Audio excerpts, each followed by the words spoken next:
You know, we got together to consult on a neck reset. And one of the things I wanted to talk about is I think you did a really good job of guarding your psychology to learn a new technique. You had a really good plan for attacking that, I think. Guitar repair is always going to be on the job training. I don't care if you went to Red Wing, I don't care if you got a good apprenticeship, you worked in a shop for 5 years, you worked in a shop for 10 years. I'm still learning, like it's just part of it. And I've still got to tackle stuff I've never done before. And you're tackling that. What were some of the things that you were thinking about to protect your business and protect your psychology when you decided you wanted to learn how to do a neck reset? Sure. So I'll give the guys a bit of background real quick. I've never done a neck reset before, and I've done a lot of work on acoustic guitars, but it's definitely not the bulk of my business. And so obviously with neck resets, for a while I just avoided them, and I was like, well, I should learn to do this. But the issue really is the only neck resets I'm going to do are going to be on valuable guitars that are worth, that cost and expense. And so I had a guy come in and he said, hey, it's a very touching story. So if I get a little choked up, excuse me, but his college buddy died and left him this guitar. And he said, I don't really have any money invested in this because it was gifted to me.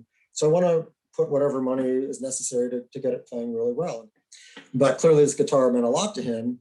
And so immediately my heart wanted to take that and really, give him what he was looking for. And so I had I guess a temporary lapse of sanity on my end and said, yes.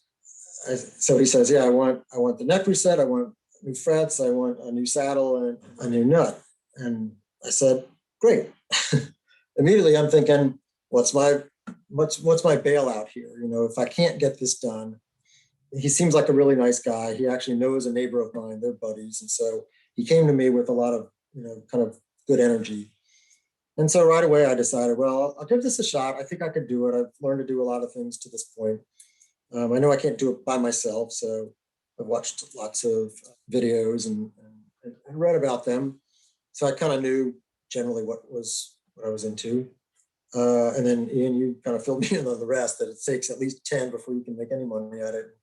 For me, it's going to take a lot more. And plus it's just a ridiculous amount of hours. So my mindset was, I'm going to just, I'll get with Ian, basically hire you as a consultant to help me through this. And that's worked out great. I got to a certain point. I learned stuff from you that I never would have picked up elsewhere to do. And my bailout plan is there's a really great shop. It's all the way on the other side of the Beltway. It's like an hour from here, but they do great work. And I'm sure if I got to a point where I either couldn't or wasn't able to fit it in the schedule, they could finish what I started. And I've had to get used to how that would feel for me. Obviously, as a therapist, I think a lot about feelings and, would that feel like a loss or a defeat or, a failure? I mean, failures, I don't like to fail. And I decided it wouldn't. It would just feel like, part of the process. And one of the things that I really liked about that was that you measured, like there's a certain amount of speculation that you have to do about how you're going to learn a new technique or learn a new procedure, or even for me, like dive into a project that has a lot of unknowns in it.